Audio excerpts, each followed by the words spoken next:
फालतू खबरों का इंतहा। फेम हाउस के कंटेस्टेंट को सुअर की टट्टी से कंपेयर करने के अफवाहों पर सुअर ने खुद प्रेस कॉन्फ्रेंस करके ये क्लियर किया है कि हमारी टट्टी इनसे ज्यादा अच्छी होती है, इसीलिए सावधान रहे, सतर्क रहे, अफवाहों पर ध्यान ना दें। तो आ गए आप लोग। अब आ गए हो तो देख भी लो। देखो यार, अगर तुम सोच रहे हो कि न्यू ईयर का पहला वीडियो तो यहाँ के हैप्पी न्यू ईयर बोलेगा तो लॉरिया मेरा, क्योंकि 2020 में भी तो सबने बोला था, क्या हुआ? कैरी भैया के अलावा किसी का फायदा नहीं हुआ। और फायदा हो भी कैसे? क्योंकि दुनिया मादरचोद थी, मादरचोद है, मादरचोद रहेगी।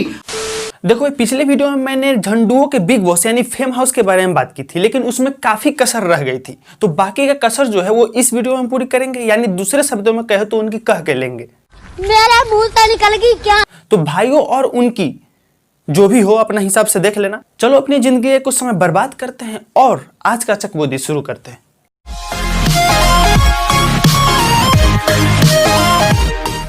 देखो भाई, मेरा कोई प्लान नहीं था इन शुतुरमुर्ग के सड़े हुए अंडे पे दूसरा वीडियो बनाना।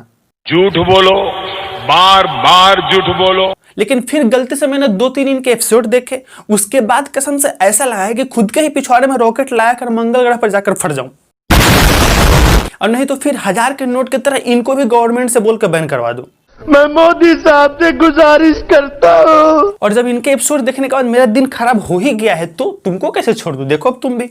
मैं दूसरों से बहुत कुछ सीख रही हूँ फेम हाउस पे आके, तो ये चीज अच्छा है, बट ज्यादातर मुझे लगता है मेरे से लोग ज्यादा सीख रहे हैं, मुझे ज्यादा वैल्यू दे रहे हैं कि आप सबसे बड़े हो, आप मैच्योर्ड हो, मतलब मैं ही सिखा रही हूँ। दीदी, पहला बात तो किसी को हगता देखकर कोई और भी अगर हगने लगे तो उसको ये नहीं बोलते कि उसने ही उससे सिखाया हगना। कैसी अपमानजनक बातें कर रहा है लड़का ये।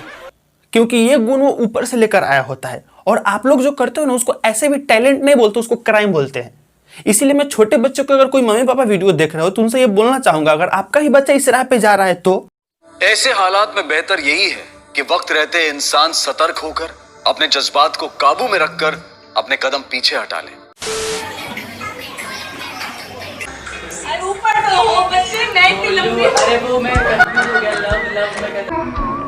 अरे वो टॉय वाली दीदी, तुमको अगर सच में समझ में नहीं आ रहा है तो मैं ये बता दूं कि ये बंदा छोटे हाइट का फायदा उठा रहा है। अरे कहना क्या चाहते हो? इसीलिए किसी ने सच ही कहा है कि लड़कियों को छोटे हाइट का लड़के से गले नहीं मिलना चाहिए। अश्लील है ये लोंडा। और साला लड़के की चकवोदी देख रहे हो, साले को ये समझ में नहीं आ रहा है कि बहाना क्या बनाए तो लब लब लब लब लब। अबे साले सेंटर फ्रूट मुंह में ले लिया है क्या बे? सेंटर फ्रूट कैसी जीभ लबाई। हम एक एक से पूछेंगे कि उनको कौन सबसे ज्यादा हॉट लग रहा है एंड हु इज नॉट। तो we are going to call it hot और नॉट। साला तुम इनके चकबोदे का इससे अंदाजा लगा सकते हो कि इन 20 सड़े हुए टट्टियों में से कौन हॉट है और कौन नहीं। इस पे इन्होंने पूरा 30 मिनट का एक एपिसोड बना दिया।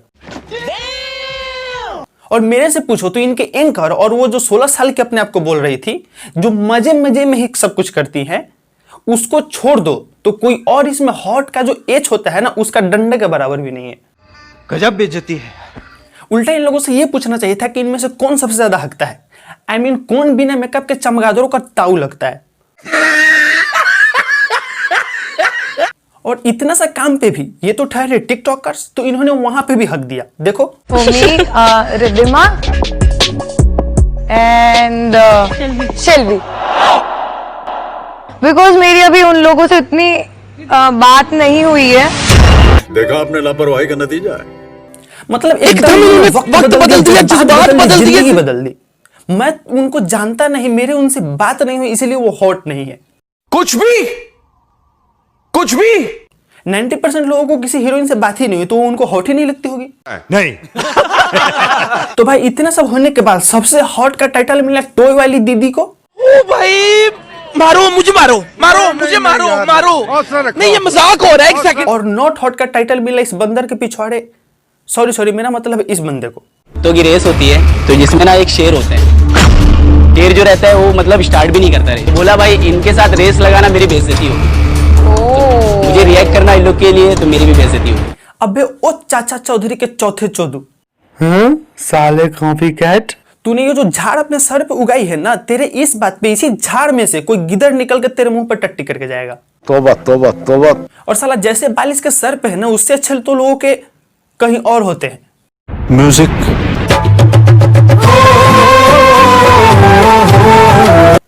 अब भाई इन लोगों को अगले एपिसोड में खतरों के खिलाड़ी से भी ज्यादा खतरनाक, अक्षय कुमार से भी ज्यादा रिस्की और डर से भरपूर टास्क मिला करने को। चलो विश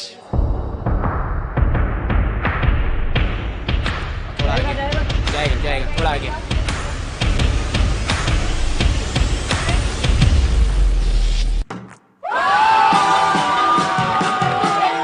भाई एक बात मैं पहले ही बता दूं, ये स्टंट एक्सपर्ट्स की निगरानी में की गई है, तो इसको घर पर ट्राई ना करें।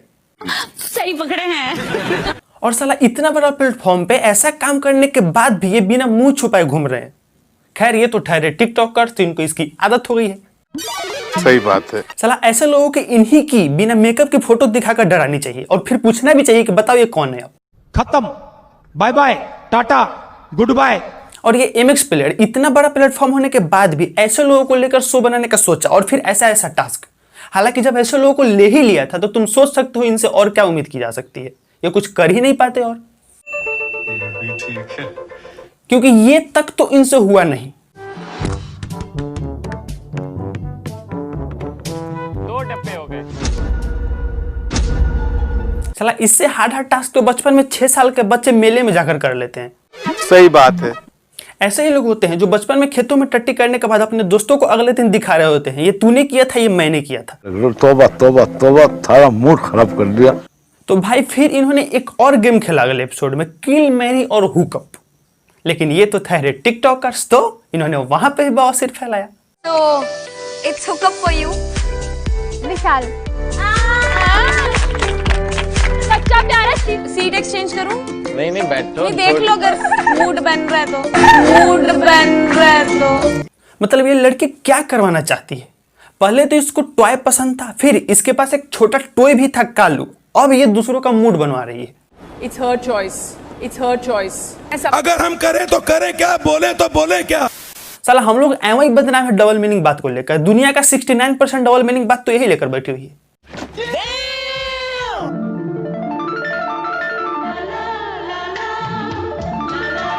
सबसे पहले तो मुझे ये बताओ, ये था क्या? मुझे तो शर्म आ रही है। इसको किसने निकाला घोड़े के तबेले से? मतलब कोई भी अश्लीलता सामने चल रही होगी तो ऐसे कर लो। हमें तुम्हारे लक्षण बिल्कुल ठीक नहीं लग रहा है, तुमसे ना हो पाएगा। ऐसे ही लोग होते हैं जो दूसरों को एडवाइस दे रहे होते हैं कि अगर तुमको कोई नंगा भी देख लेना तो तुम अपनी आंखें बंद कर लेना, उसके बाद तुमको घंटा पता चलेगा कि क्या देख रहा है सामने, कुछ भी। और दूसरा, इस डांस को देखने के बाद मैं एक बात दावे के साथ कह सकता हूँ, यहाँ पे और सब नहीं होते तो इस मोहतरमा का एक और वीडियो हमारे भोसड़ी वाले चाचा का फेवरेट बन जाता। और फिर वो फिर बोलते, बेटा मुझे इसकी एक्टिंग बहुत पसंद है, एकदम ओरिजिनल लगती है। तो भाई लोग इतना सारा बवासीर फैलाने के बाद चकबोध of the season, I mean fame creator of the season का अवार्ड मिला इसको। तो भाई तुम लोग सोच रहे हो कि इतने बड़े सम्मान से जब इनको नवाजा ही गया है तो ये तो बहुत अच्छा कंटेंट बनाते होंगे। तो आओ देखते हैं इनका कंटेंट। अच्छा सुन, ये अकल बड़ी है या भैंस? तुमने मुझे पागल समझा क्या? डेट ऑफ बर्थ कौन बताएगा? तो भाई लोग ये देखने के बाद तुम्हारा अगर इंसानियत से भरोसा उठ गया है तो तुम्हारे अंदर सेंस ऑफ ह्यूमर अभी जिंदा है। और अगर तुमको इस वीडियो पे हंसी आई है तो निकल लौड़े, पहली फुर्सत में निकल, कोई जरूरत नहीं हिंदुस्तान को तेरी। तो भाई लोग इस चकबोधी को झेलना तुम्हारे और मेरे दोनों के सेहत के लिए हानिकारक है। तो इसको अब यहीं पे खत्म करते हैं। वीडियो तुमको अच्छी लगी हो तो लाइक करो, और अगर कहीं पे भी अभी लाल वाला बटन दिख रहा हो तो उसको क्लिक करके सब्सक्राइब करो। और जाने से पहले इन लोगों का एक मुजरा आई मीन डांस होगा, उसको देख के जाना। जय हिंद। मेरे को प्यारा